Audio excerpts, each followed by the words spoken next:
A lot of this isn't going to make sense to you, and I'm sorry about that. I'm just going to start at the beginning, with the house.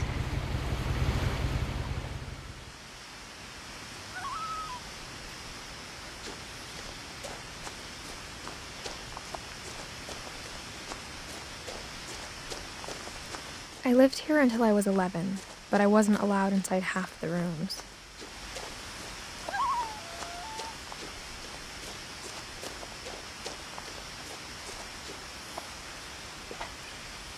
Inside the mailbox were bills from 7 years ago, marked urgent, open immediately.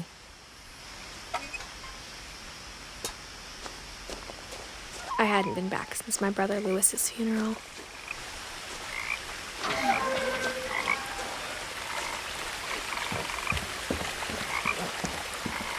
In her will, my mother left me a key but didn't tell me what it unlocked.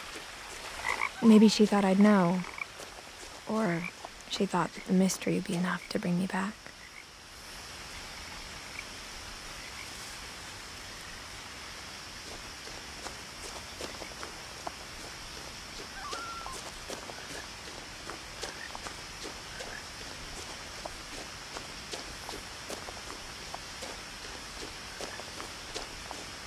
No one had driven this way in a long time, but I saw a few hoof prints.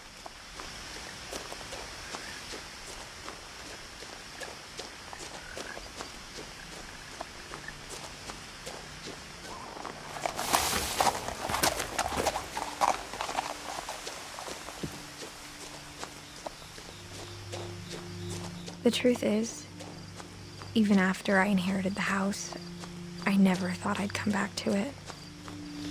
But now I had questions about my family that only the house knew the answers to.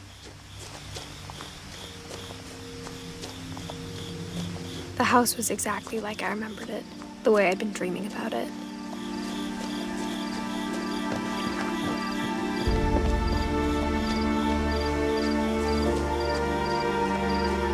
As a child, the house made me uncomfortable in a way I couldn't put into words.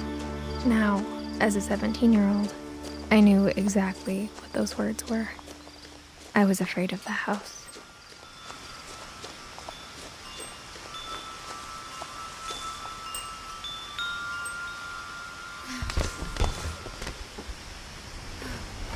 Crawling through the doggy door used to be a lot easier when I was 11.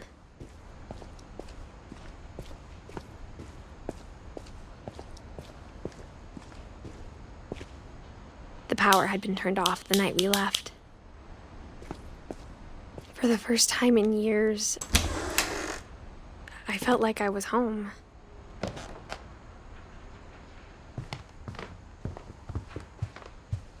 The table was still a wreck from the night we left.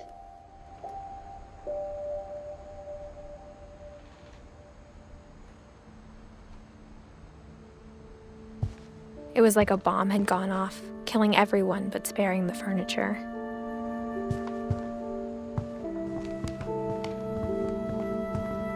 My mom was the only one of us who could imagine Great-Grandma Edie living in a nursing home.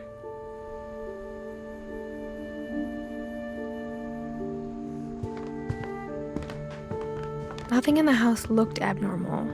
There was just too much of it, like a smile with too many teeth.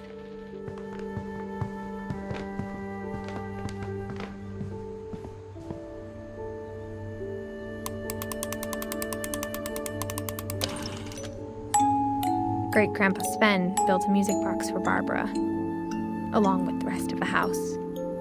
Mom always told me to stay out of the basement, so I wasn't too surprised when the key didn't fit.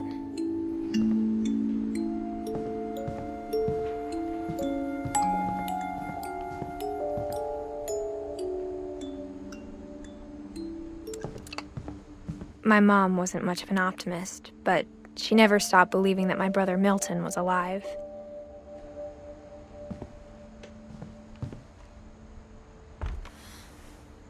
Edie told me once that every Finch who ever lived is buried somewhere in the library.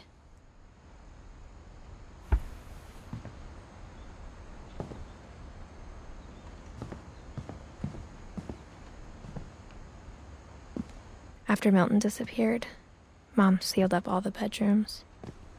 Then Edie retaliated and drilled peepholes.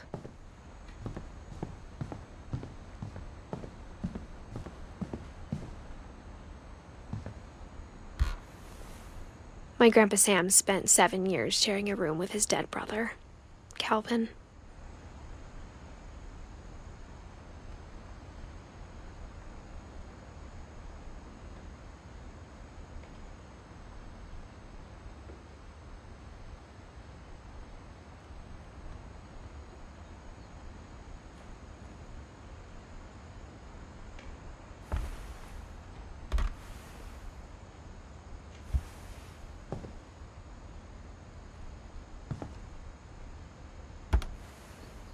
As a kid, I just assumed every house had peepholes and sealed rooms you weren't allowed inside of.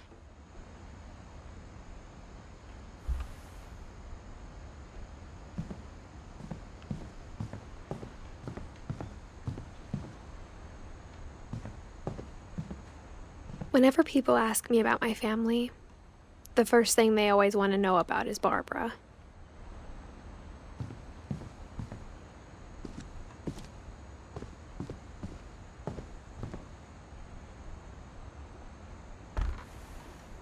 Barbara was a child star for 2 years, until America grew out of it.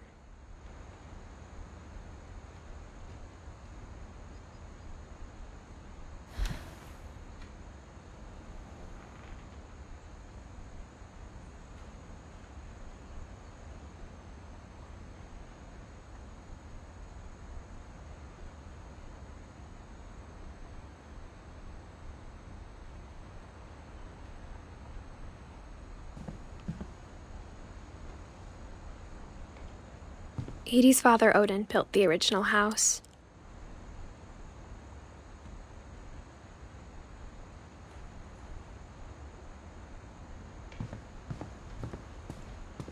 Mom must have locked the third-floor stairs on the night we left.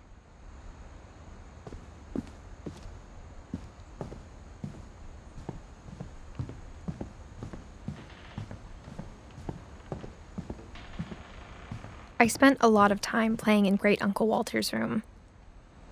I think my mom sometimes regretted not sealing it up. Lewis told me there were secret passages, but I never believed him.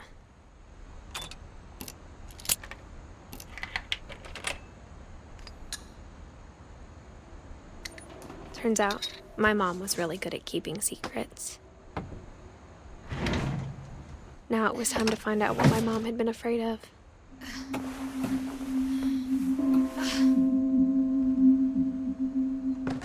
From the paintings on the wall, it was clear my brother Milton had been here before me. Reading this, maybe it sounds like I had a plan. But I had no idea what was behind that door.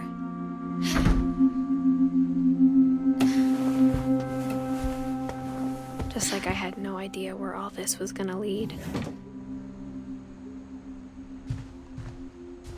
I grew up looking at Molly's room through the peephole. Molly's gerbil had a tiny bedroom with its own even tinier gerbil cage.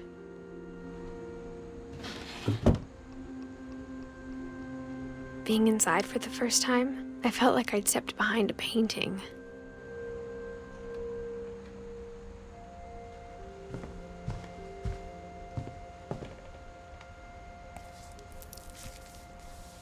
December 13th, 1947. Dear Diary, I'll be gone soon, but I wanted to tell somebody about what's gonna happen. It started when Mom sent me to bed without dinner. I woke up and I was starving, so I looked around for something to eat. The gerbil food was dry, but I didn't mind it.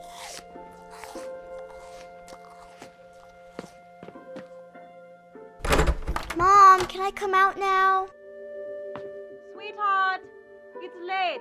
Go to sleep.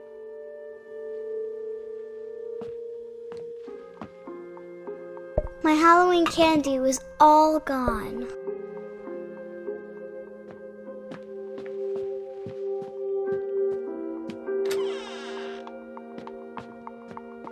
I kept eating and eating.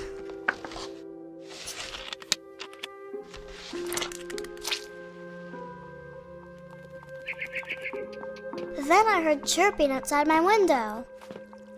It was a barn swallow going back to her nest. I reached out for her.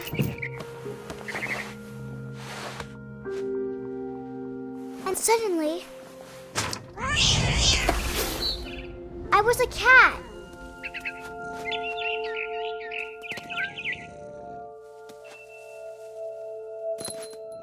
I tried to be quiet, but the bird was really scared.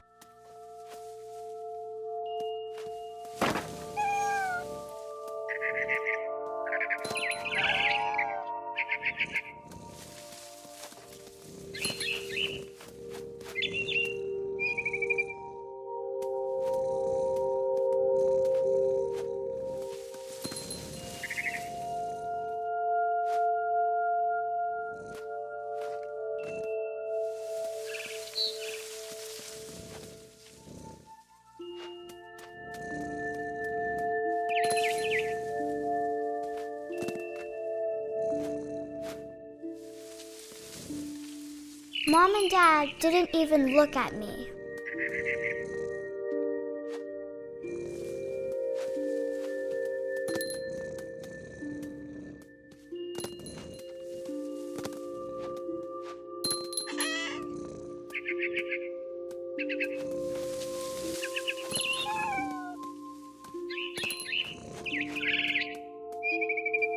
I jumped and I almost got her.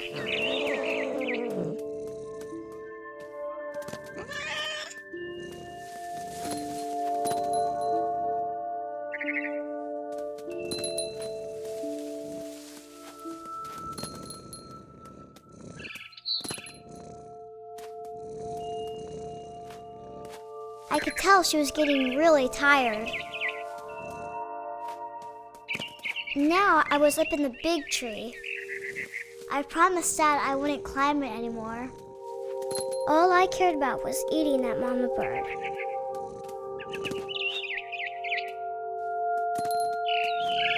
I gobbled her up. And suddenly, I was an owl. First, all I heard was the wind. Then I heard little teeth nibbling in the grass.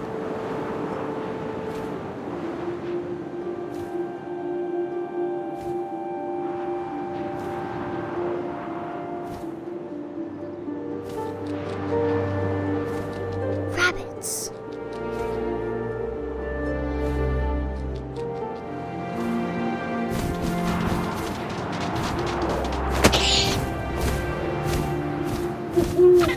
I imagined his face looking up and seeing mine through my talons. I swallowed him up, and I didn't chew one bit.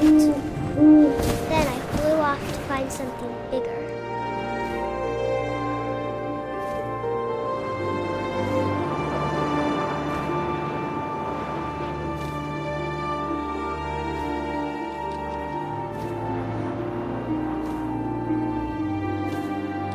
A mama rabbit.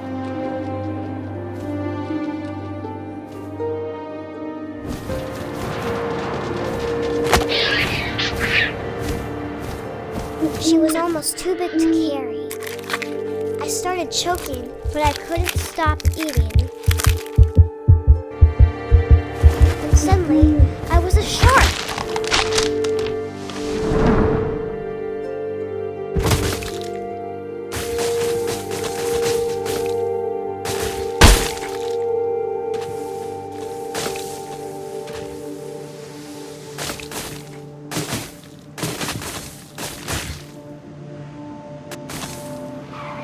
I rolled off a cliff and into the ocean. Now, I was hungrier than ever.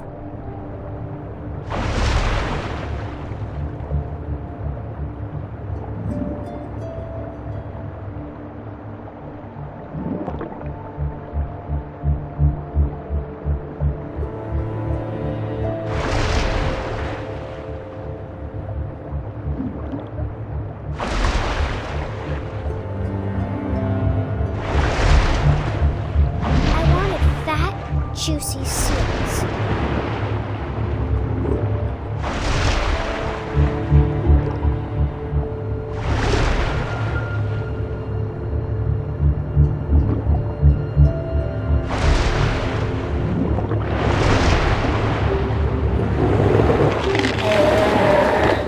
I tore off her flipper and it tasted really good.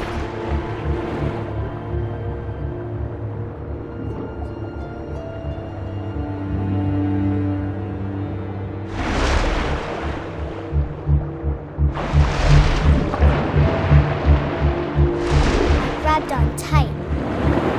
When I was so hungry, I jumped out of the water. When I opened my eyes, everything had changed.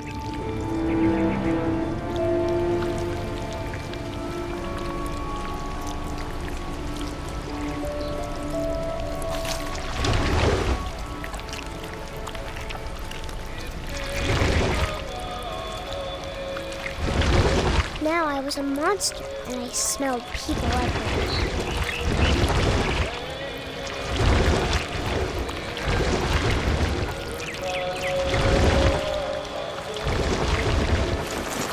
I was big, but I moved real quiet.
Edie gave a big interview about a mole man living under the Finch house.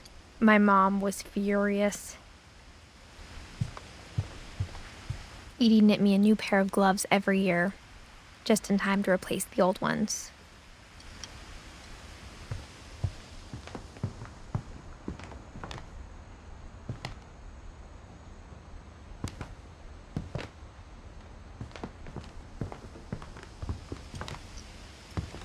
Louis died a week before we left, but Edie had already started to memorialize him. Great-grandma had always been the family's biggest fan.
There's a secret in this bathroom. It's in the last place you would look. It isn't in the cupboard. It's hidden in this book.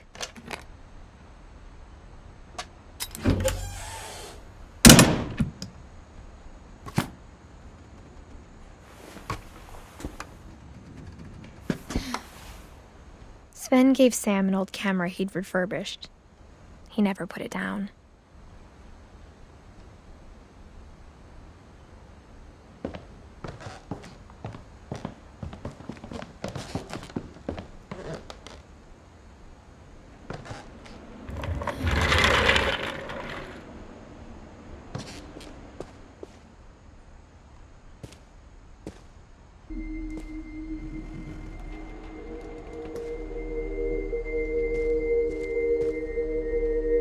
I knew Grandpa Sam had a twin, and that he never talked about him.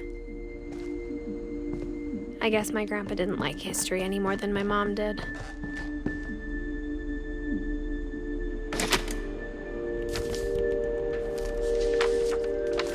How I Want to Remember My Brother by Sam Finch. The thing I remember is that when he made up his mind, that was it.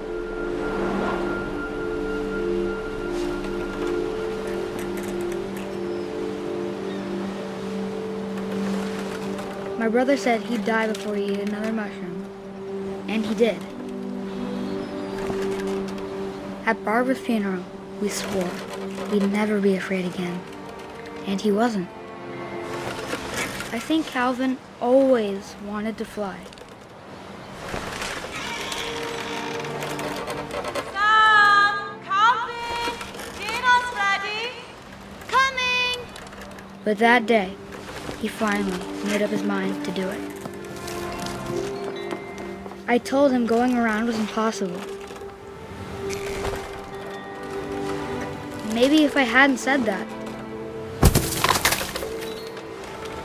Alvin, I'm not gonna tell you again.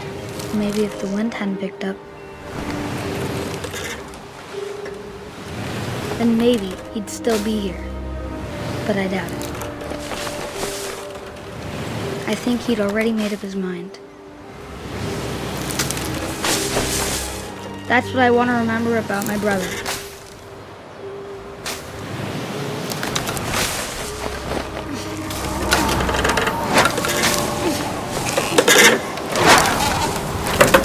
The day he made up his mind to fly. And he did.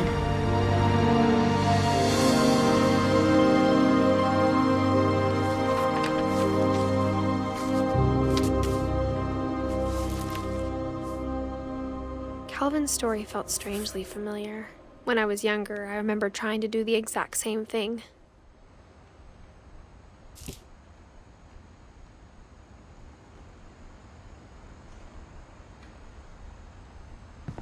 After the funeral, Edie roped off Calvin's half of the room.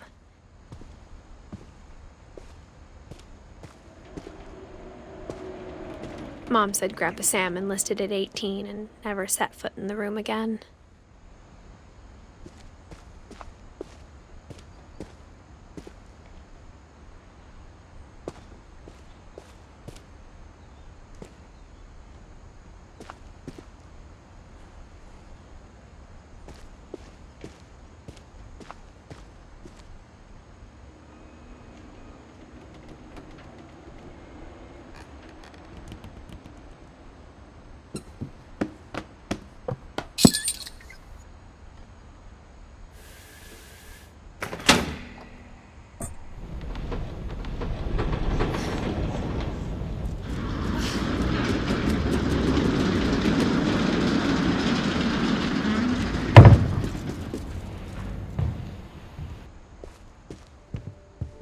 The passages were a pretty tight fit. They'd obviously been built for smaller hands and bellies.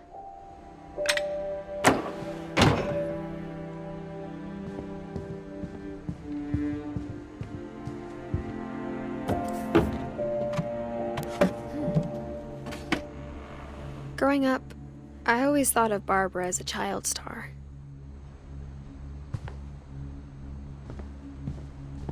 I never thought about how hard it must have been for her afterwards.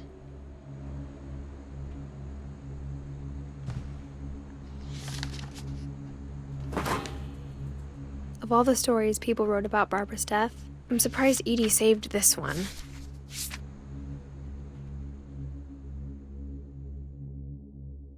Old Jack here with another ghastly tale inspired by America's most unfortunate family. I'm calling it The Surprise Ending of Barbara Finch. As a child star, Barbara was famous for her scream. Now at 16, she was all washed up. A has-been.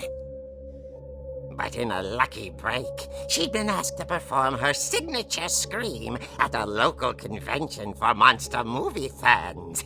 It was just the boost her career needed. Unfortunately, her scream hadn't aged well. Getting better. I think you just need the right motivation.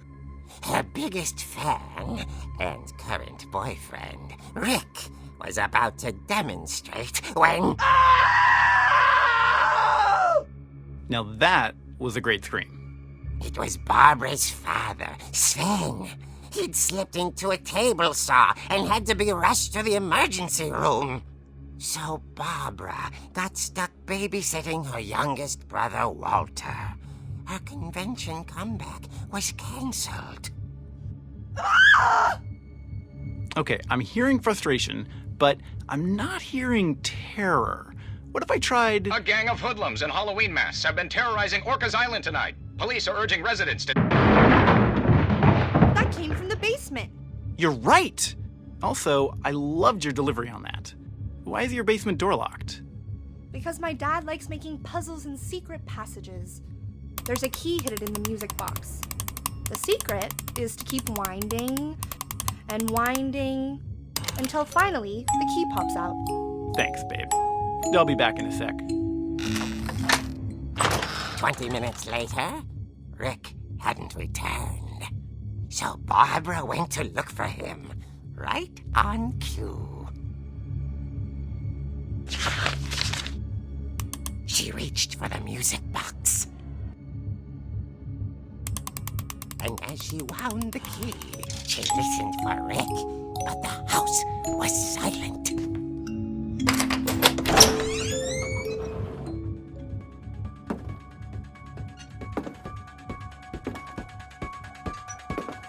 She found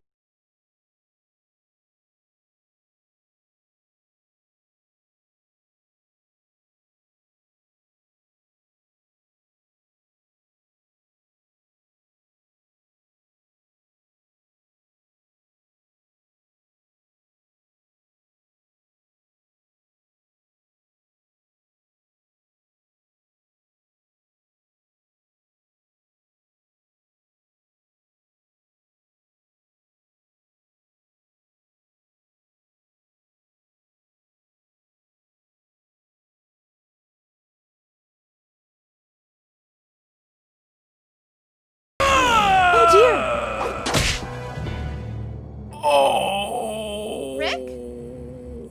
Barb, relax. I was just trying to scare you to help you find your scream. Well, I'm not scared, Rick. I'm furious. Then act furious. All I'm getting from you now is that you're hurt and confused and She threw him out, but she kept a little something to remember him by. Barb, have you seen my other crutch? And she was still holding it when she fell asleep watching the late picture show.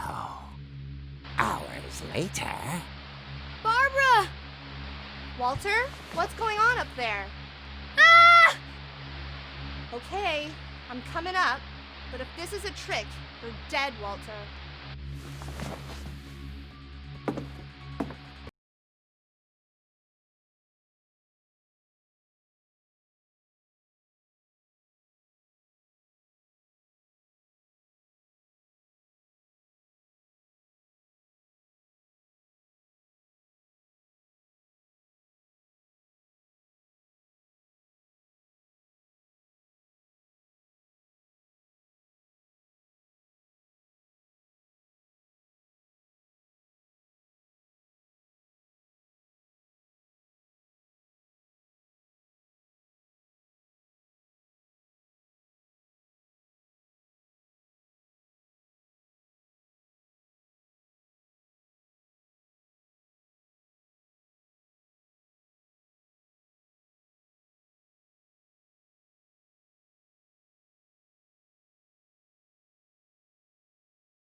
coming from inside the house.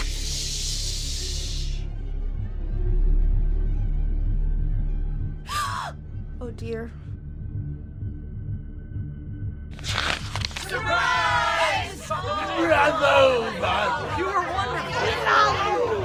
monsters had come to surprise her. For Barbara, it was a dream come true. Then she saw what kind of monsters they were, and she realized what was about to happen. She was going to be famous. And with her final breath, Barbara Finch gave the performance of her life.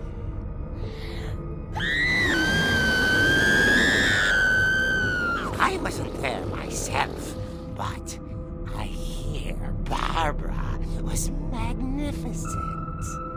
Poor girl. She had a taste for stardom. But unfortunately, so did her fans. Of course, the police blamed it all on poor Rick, who disappeared the same night. And little Walter? Hiding under his bed the whole time. He took it all pretty hard, but that's another story. As for Barbara, tucked inside the music box is all they ever found of her. Her ear. Now that's what I call a real eerie tale.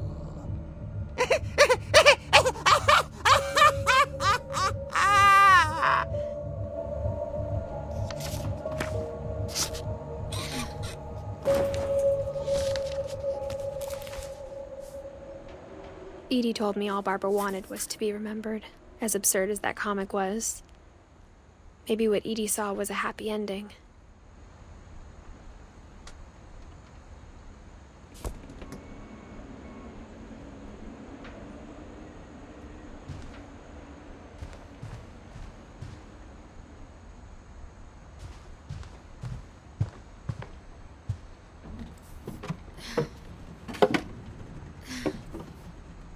I guess now I know why Mom didn't like me playing with the music box.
I saw Edie sneak down to the basement once, carrying packages. I thought maybe she was hiding presents. It turned out she was hiding a lot more than that.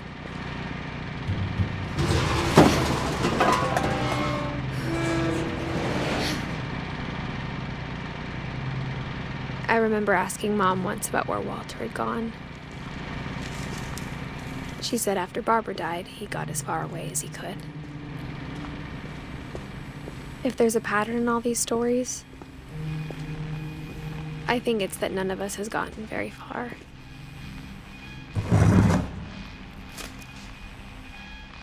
Goodbye, everyone. I can't believe I've been down here for 30 years. On that first day, after the shaking started, I didn't think I'd survive a week.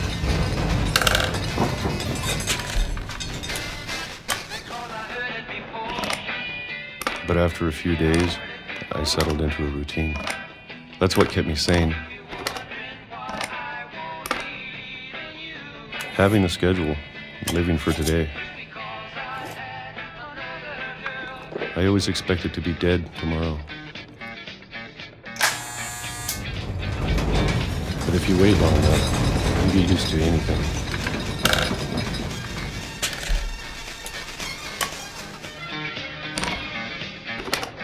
Even a monster on the other side of the door starts to feel normal. Almost friendly.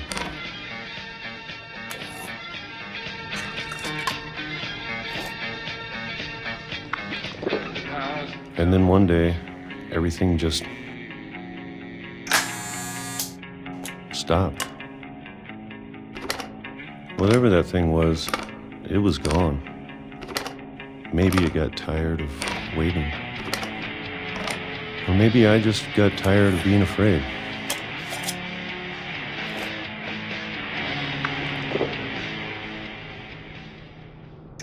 It's been a week now, the longest in 30 years.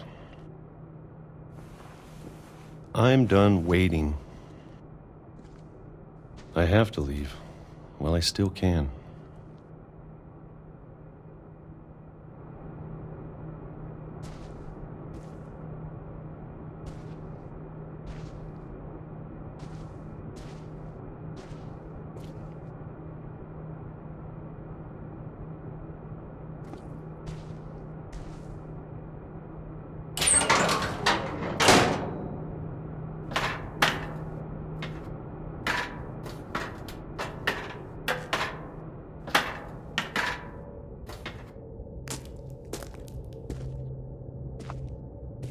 I know it's out there, somewhere. Whatever killed Barbara and Molly and Calvin. Maybe this is all a mistake. But I need to stop living the same day, even if it kills me.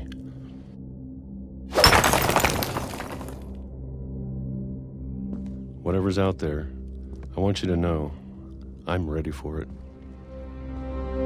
I'm going to appreciate all of it, especially the food. I don't mind if I only have a year left,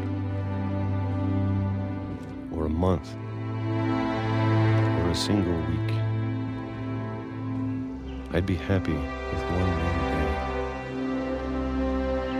I can already imagine the sun on my face.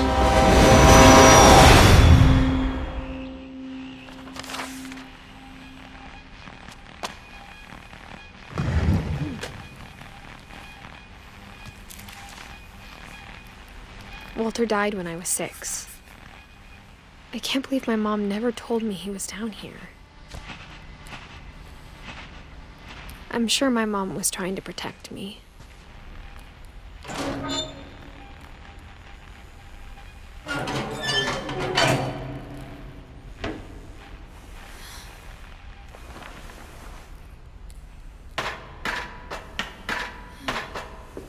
Maybe she was afraid I'd end up like Walter.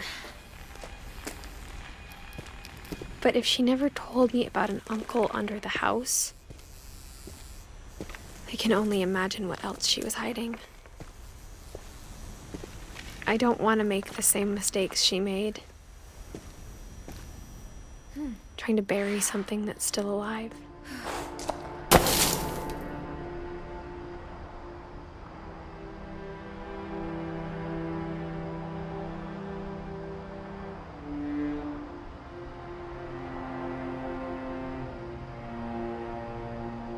Now that there's only one of us left, or maybe 2,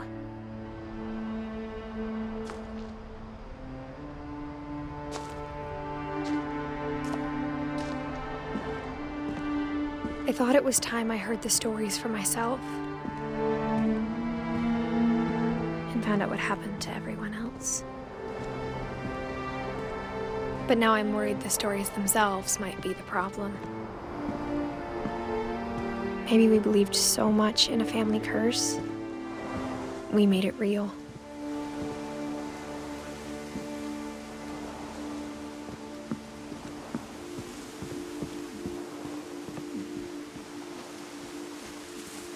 I don't know if I should even be writing this.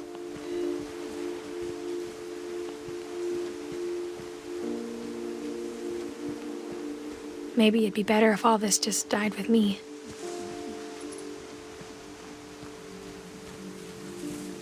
But I thought you should know about your family.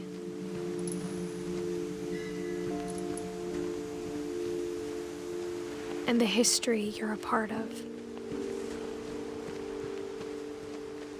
Though to be honest, I feel as lost as you probably do right now.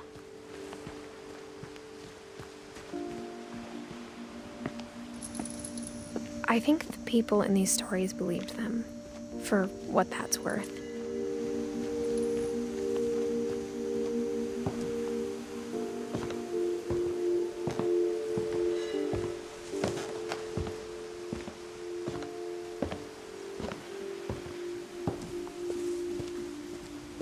And when you look at the house, that history of imagination and stubbornness and madness, any of it seems possible.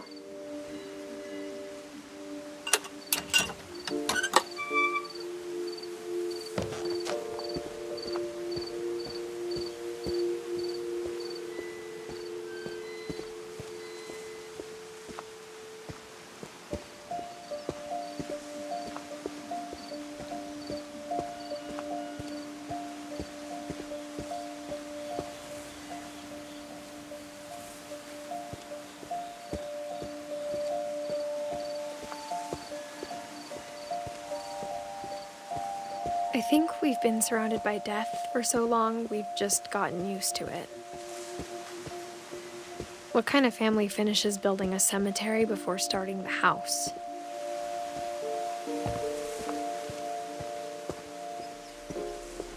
It's embarrassing for me to admit this, but the pet cemetery made me more uncomfortable than the human one. 3 of the gerbils are mine, and 2 had been my fault. Sven built the house, but it was Edie who designed the cemetery.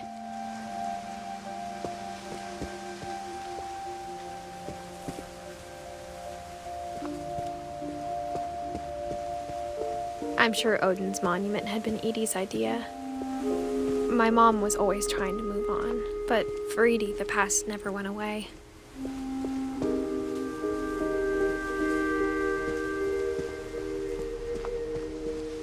She could see it poking out of the water at low tide.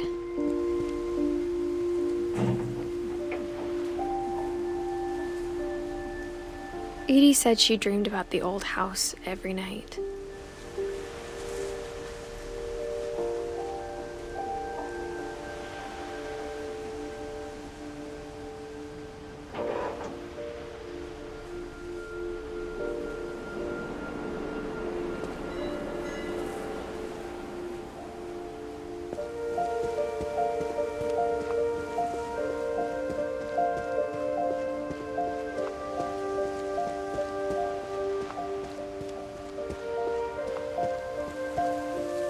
Edie's side was always easier for me to understand.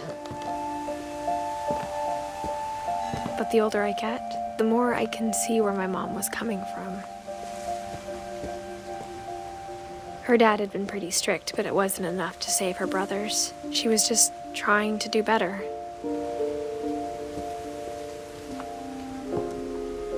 She lost 2 of her brothers, just like I did. I get why she tried so hard to protect us.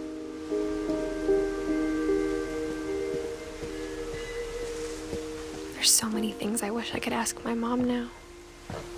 Part of me thinks this is what she wanted all along. For me to come back someday and find everything out for myself.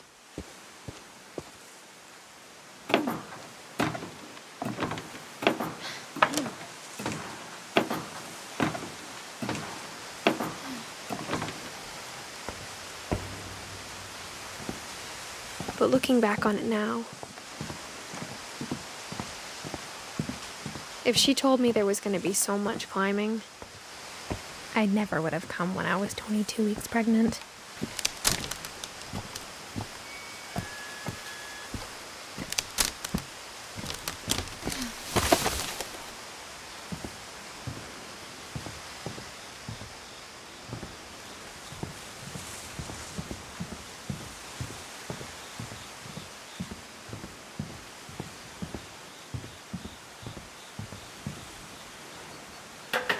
I never met Grandpa Sam, but I think he and my mom had a lot in common.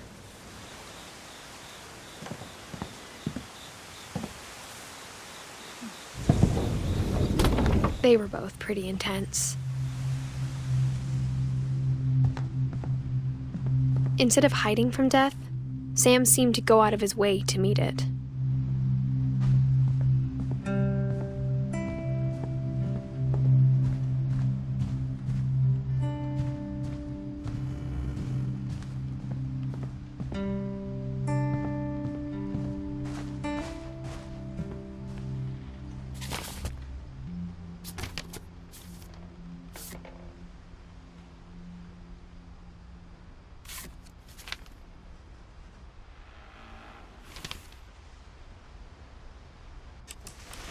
Dawn, I promise, you'll never forget this weekend.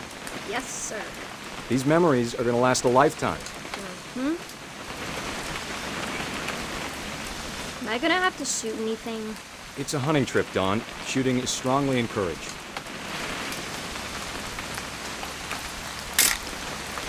Not quite. What? Perfect. It's gonna rain the whole weekend, isn't it? We'll never forget this weekend, Dad. Okay, got it. I'm gonna take some pictures, okay? Just be careful. The camera's older than you are. Hey! That's a keeper. Definitely should not have drunk all that coffee. I'm just saying, I'm not always gonna be here, Dawn. You'll need to remember this stuff, if you want to survive. I'll be fine, Dad. You know who else thought he was gonna be fine? It's Dad. Good eyes, Dawn.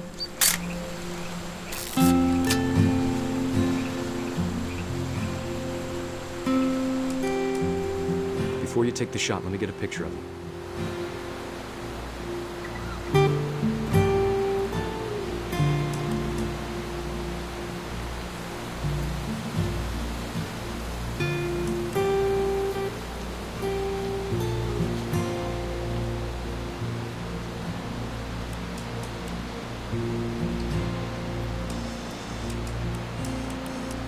Dad, Let me get behind you. do I have to do this? Dawn, you don't have to. Great shot, Dawn!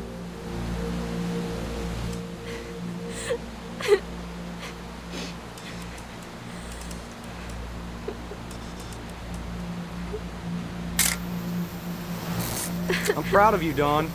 Always remember that, okay?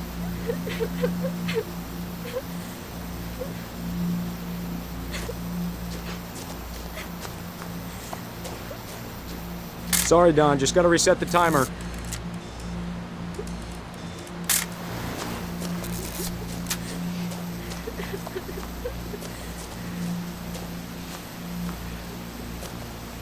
Dad, it's twitching.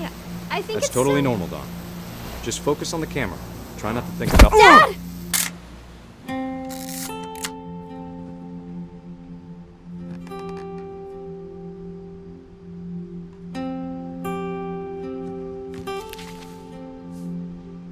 Of all these stories, that's the one I wish most that my mom had told me.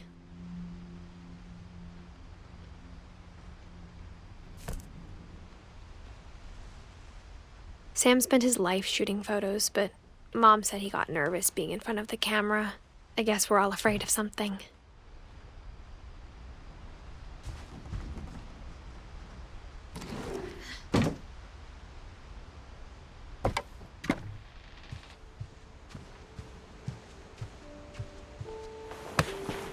After Sam died, my mom and Edie got really close. They'd both lost a lot.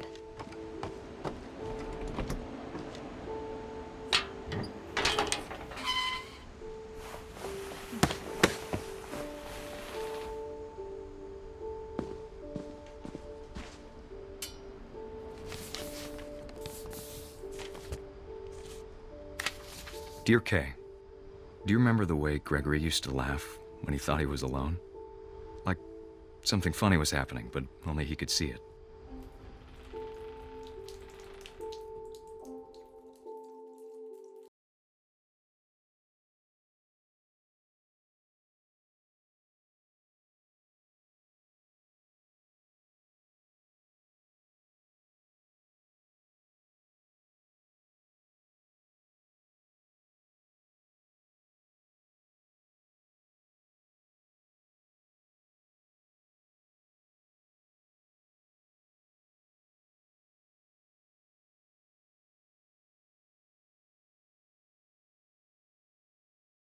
Time's over, Gregory. It's time to... Hold on, sweetie. Hello? Sam, I told you I don't want to talk right now. I wonder what he saw.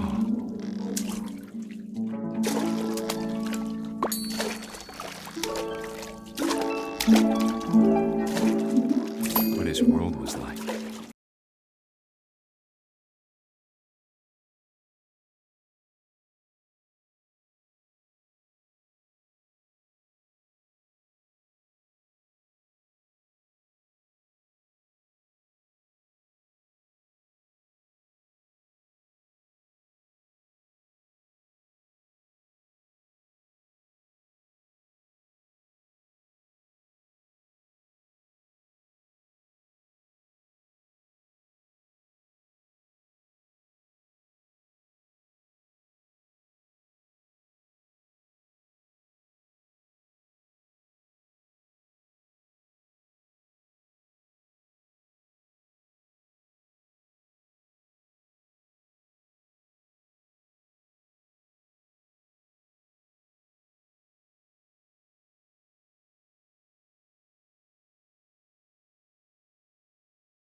Sorry about that, Gregory. I know you did everything you could. Maybe if I hadn't called that night.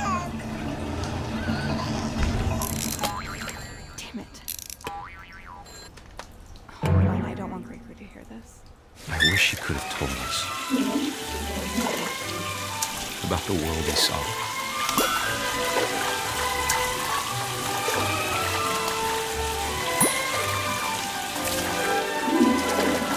There's so much I don't understand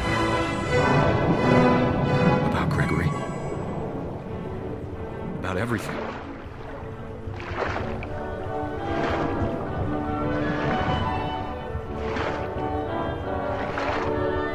But I know what happened wasn't your fault.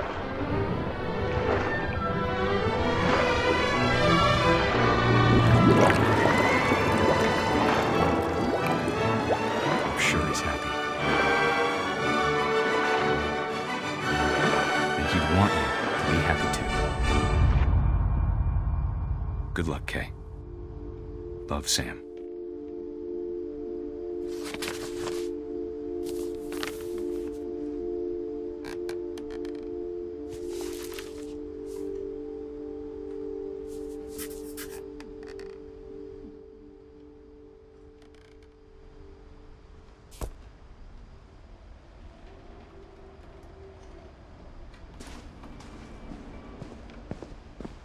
I can't imagine my mom ever writing poetry, and yet... A poem for Gus, who always said the wedding was a bad idea.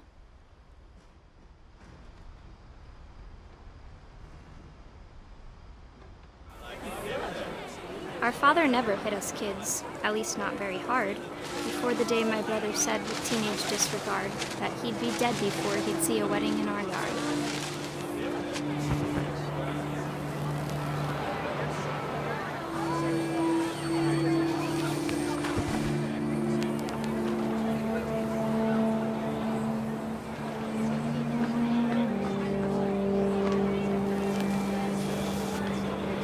My father made him come, of course, but Gus stood far apart, just flew his kite and bottled up the storm inside his heart.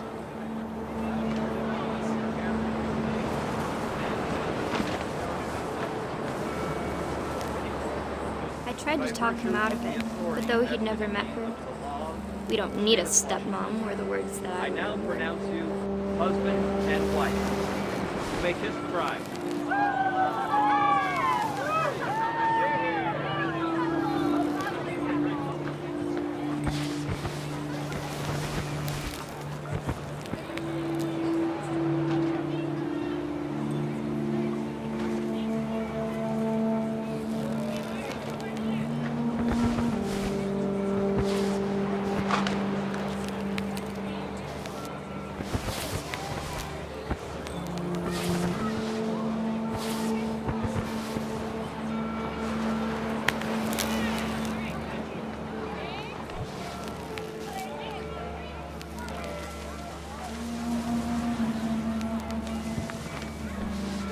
When the time for photos came, Dad ordered him to come here. But Gus declined, and as a sign held up his middle finger.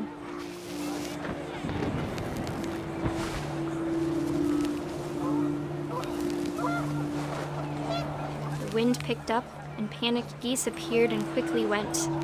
But all the humans did that day was go inside the tent.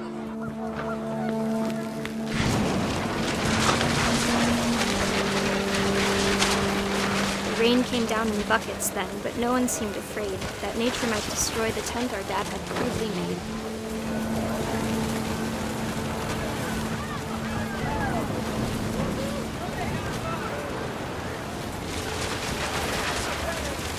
The thunder sounded much too close and full of angry power, but all my father said to this was, "Make the music louder."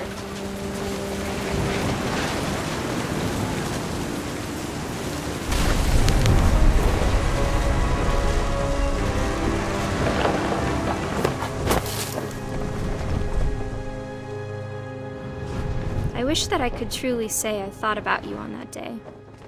Out there on the beach alone, just you, the wind, the sea, and foam. But I didn't, until we found you.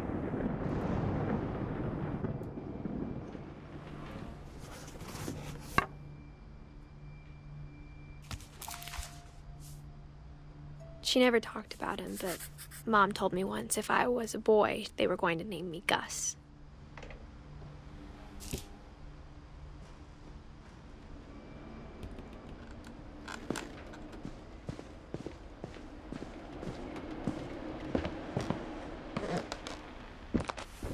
My mom moved up to the loft after her brothers died. At the time, it was as far away as she could get.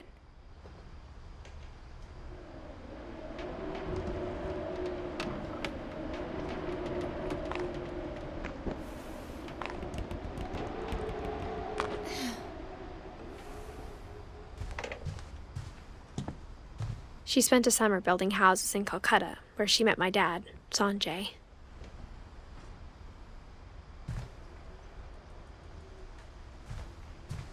Religion was another thing my mom never talked about, but I think it helped her a lot after her dad died.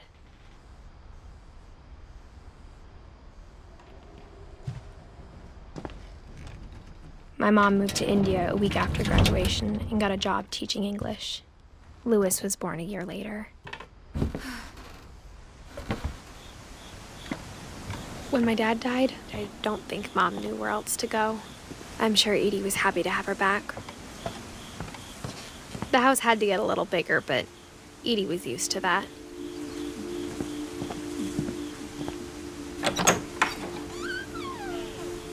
And for a while, things were good, almost normal. but it didn't last. The beginning of the end was Milton's 10th birthday, when Edie gave him a castle. After Milton disappeared, the only thing he left behind was a room full of paintings.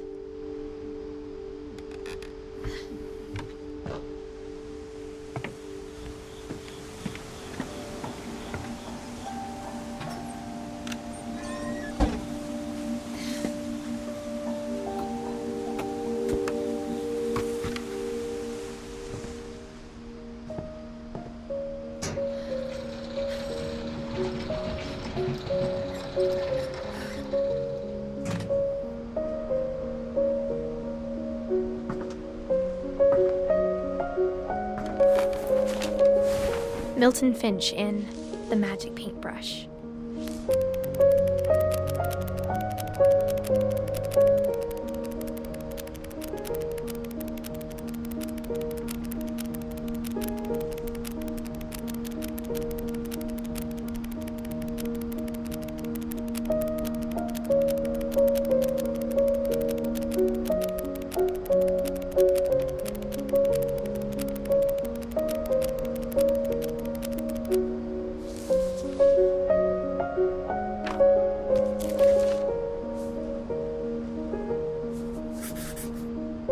I was 4 when Milton disappeared.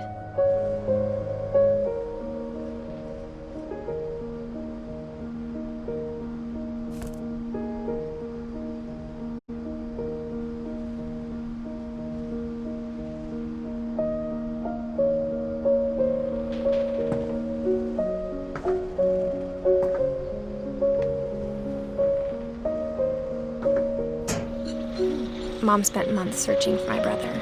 Then she sealed the doors.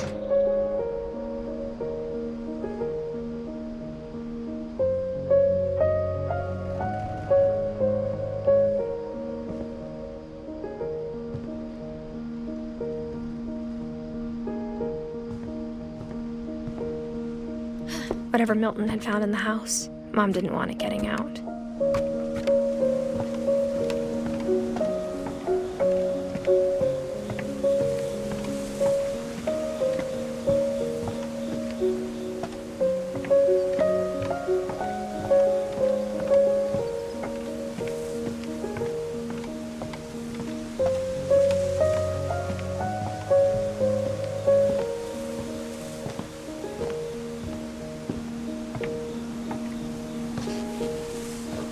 Mom definitely blamed Edie, but I think Louis blamed himself. After he graduated, he just spent more and more time in his room, until Mom got him a job at the cannery.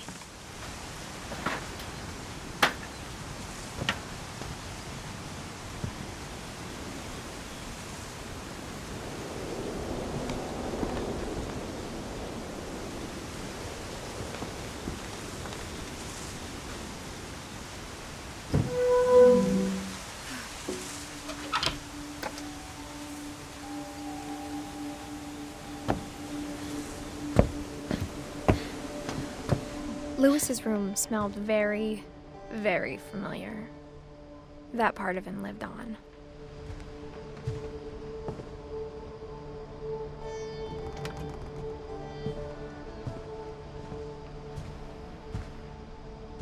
He was so proud of being Indian. I think for him, it was a way to be something other than just a Finch.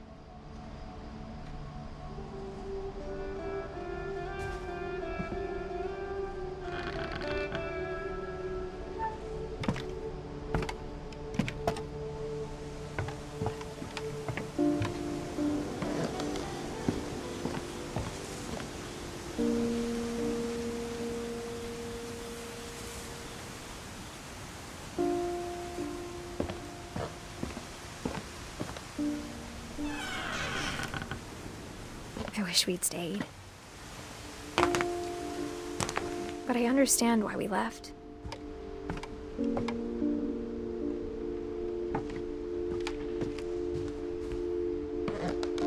My mom ended up leaving everything behind.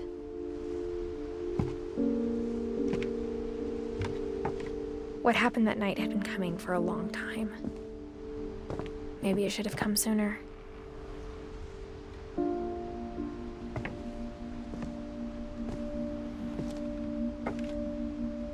But it had to end one way or another.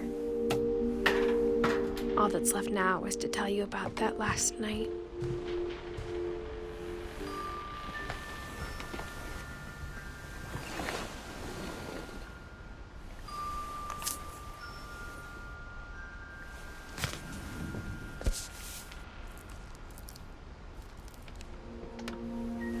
That whole last day, Edie just watched us pack and didn't say a word.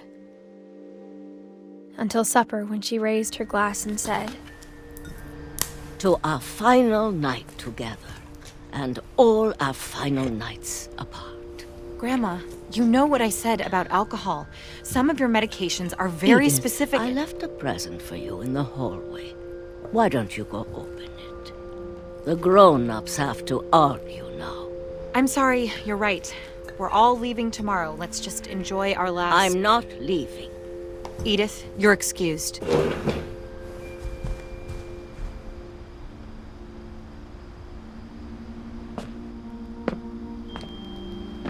The power had been shut off that morning, but Edie always had plenty of candles. When my mom sealed the library, I don't think she knew about the other entrance, or that Edie had a key to it.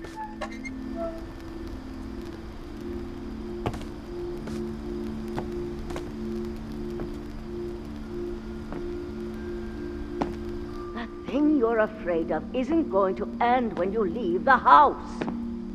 Edith has a right to know these stories. My children are dead because of your stories. I think it's best if Edith and I leave tonight. We'll have the nursing home send a van for you in the morning, okay?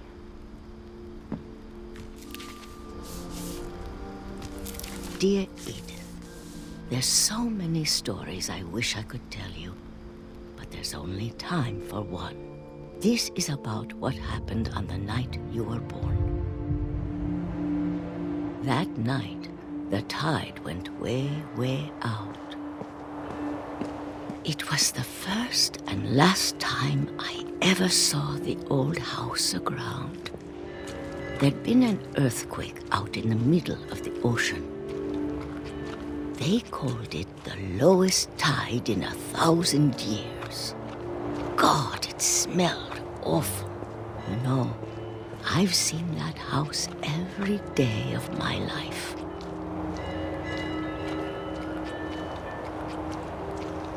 But I never thought I'd go back to it. When the fog rolled in, I lost my way.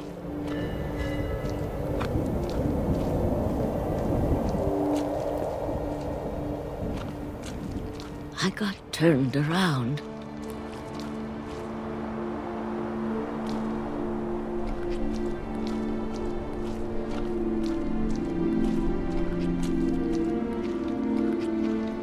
I started seeing things.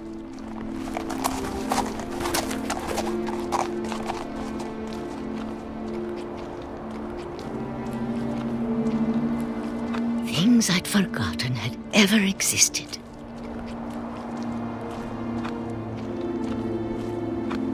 But when I saw them, they felt like old friends. That night, a lot of things came back to me. Or maybe I came back to them.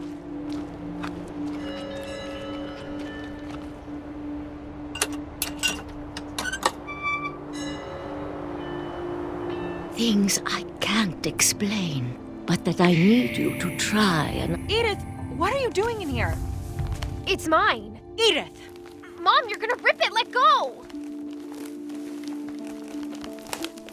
I kicked and screamed, but Mom dragged me to the car.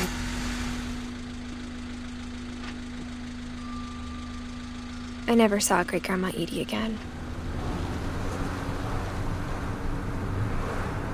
The next morning, the van came to pick her up, but she was already gone. After After that, we moved around a lot.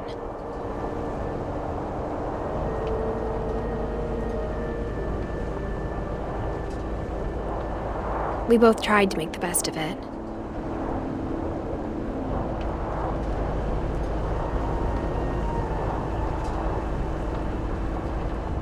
A few years went by.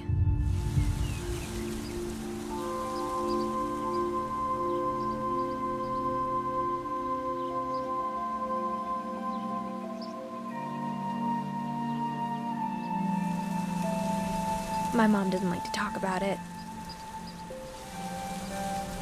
But she started getting sick a lot. The rest happened pretty quickly. She got better for a while, and then she didn't.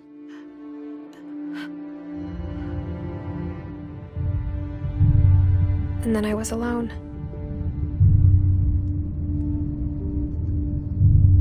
The last Finch left alive.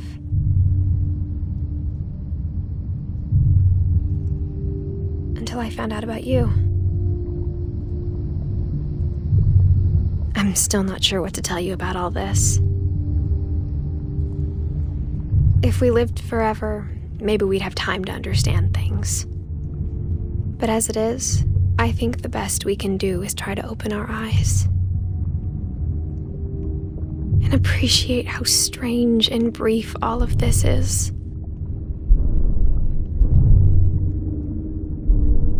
This journal was supposed to be for you. But now I hope you'll never see it. I just want to meet you and tell you all these stories myself. But I guess if you're reading this now, things didn't work out that way.